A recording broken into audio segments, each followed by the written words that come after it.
On the story that you touched base on, with regards to the story of Hajar and Ismail, and how we have, that story of that sacrifice of animal, is any of these, stories mentioned in the scriptures of Jews and Christians in the Old Testament or the New Testament, or any of their books? Right.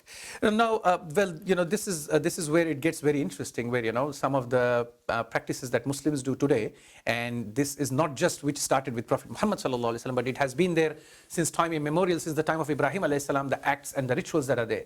Now, if we look at the Bible, the story of Hajar alayhi salam and Ismail alayhi salam is also mentioned in the Bible as well. It's mentioned in the book of Genesis, chapter 21, verses 14 to 21, where it mentions that how Hajar was left in the valley and she was running around in order to search for water for the child. That is Ismail.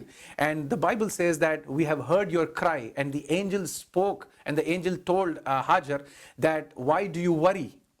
God has heard your cry, and go where the child is, where the boy is, come and pick him up, and God will bless him and his progeny. And that there will be springs that will erupt, that will spring out, a well that will spring out from that place. Now, this is exactly what we tell as the story of Zamzam, of the valley of Zamzam.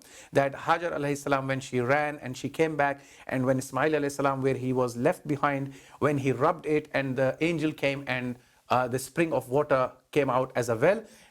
And from there, we call it that Hajar alayhi salam stopped the water in order to stop the gushing water. She said Zamzam to stop it, and that is where the name Zamzam came to, and that is now what is known as the Valley of Zamzam, or the water of Zamzam, which is now available for the rest of humanity to drink up until this date. So if we go back to the Bible does speak about this story, and interestingly it speaks, even mentions the well itself, and it says that in the very words it says that the children of Ismail, or Ismail alayhi salam, will be blessed.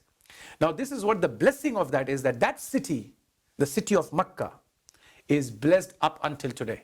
The people are going there up until today for pilgrimage. The people are performing rituals there. The people are worshipping the Almighty God, Allah subhanahu wa ta'ala there.